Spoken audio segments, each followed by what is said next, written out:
What's up, Thrashers, and welcome back once again to the Thrash Maniac 99 YouTube channel, and I am back with yet another album review. And today, well, I'm talking about something that actually I thought was coming out this week, but it actually came out last week, but better late than never. Excuse me. As I am talking about the latest offering from Hazzerd, The Third Dimension. This actually came out on January 17th on In Theory Audio, and this is the band's third studio full-length overall, and this is my first time ever checking this band out.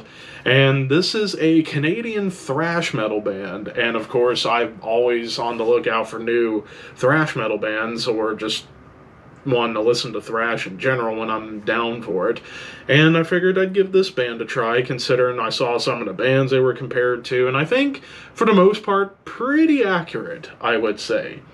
So we kick things off with Interdimension, which immediately I got a lot of nods to Slayer, like in the energy, the heaviness, the dark, evil-sounding guitars. It just made me think of Slayer, like, right off the bat when it came to the riffs and the energy behind this track.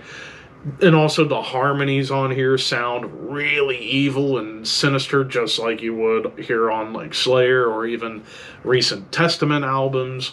But the vocals, I gotta admit, the vocals remind me a ton of Death Angel.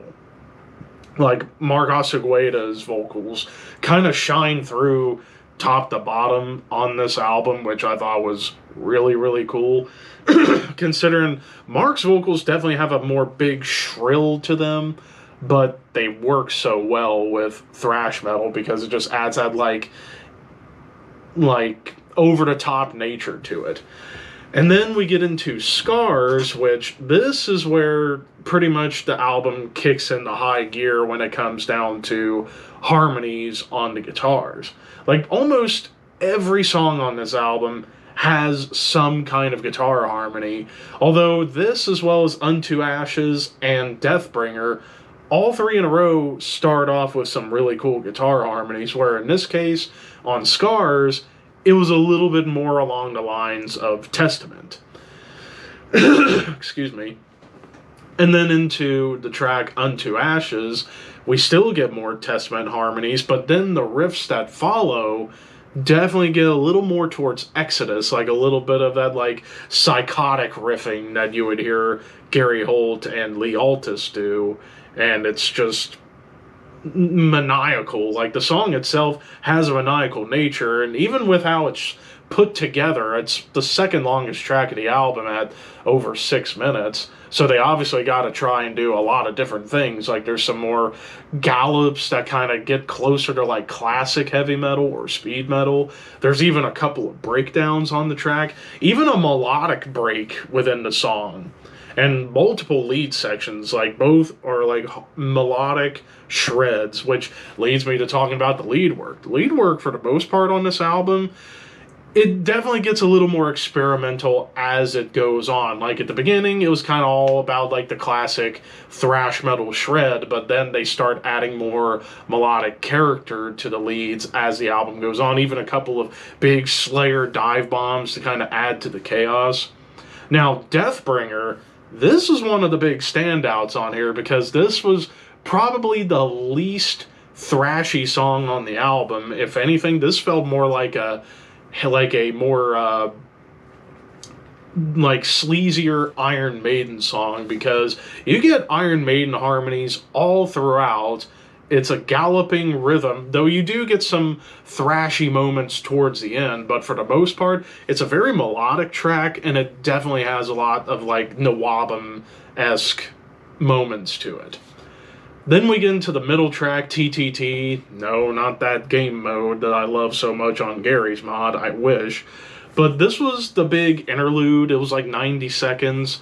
But it's a pretty cool interlude. It's got like great melodic guitars and acoustics. It's actually quite pretty. So this is an interlude I did not mind at all.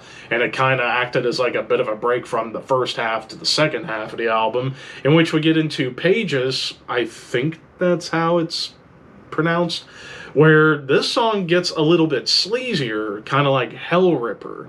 Like, this is probably like the big Hell Ripper song on the album. I'm probably wrong, but it reminded me a lot of Hell Ripper because of how it's more closer to speed metal, but it's got a lot of sleaze to it.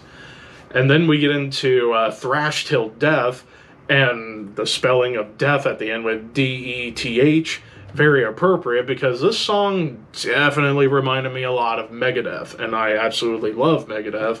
It's very DB driven, there's some cool double time. There's even, for like 1 or 2 seconds, a surf rock riff, which I was like, that was a nice little touch out right there to kind of pay homage to surf music. And then Parasitic, this is really where it gets to the end of the album where it's more melodic thrash than traditional thrash. Definitely more towards Death Angel. Parasitic, it's under 2.5 minutes, but it's a nice melodic 2.5 minutes of Death Angel worship almost. And then A Fell Omen, the longest track of the album at over 9 minutes, has so much going on, and it's an instrumental.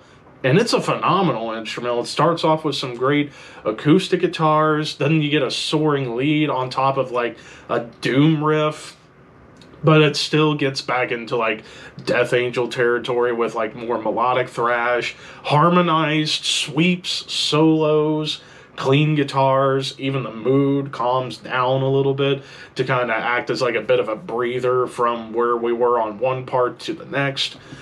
And then the closing track, Control, big heavy downstrokes and D beats, very much again like Death Angel. But it was a great closer to end this. Well, then again, I think A Fell Omen should have been the closer because that was an excellent track. But then again, top to bottom, this was an awesome album. And I will say, too, as far as production, definitely has that, like, thrashy, gritty production, but the mix is pretty much perfect. Like, again, all the levels are perfect. You can hear the bass throughout the entire album. You can pick apart single notes of the bass across this whole recording. And also what I really liked was the drum performance on here. Like, awesome fills, great timing, as well as, especially on tracks like Scars and A Fell Omen, some cool tom accents during the thrashy beats, which I thought was really tasteful. As far as any complaints, if any at all, I would have maybe kind of spread apart the songs Scarred and Unto Ashes, as well as Deathbringer, just because it was like all three of those songs started off with harmonies.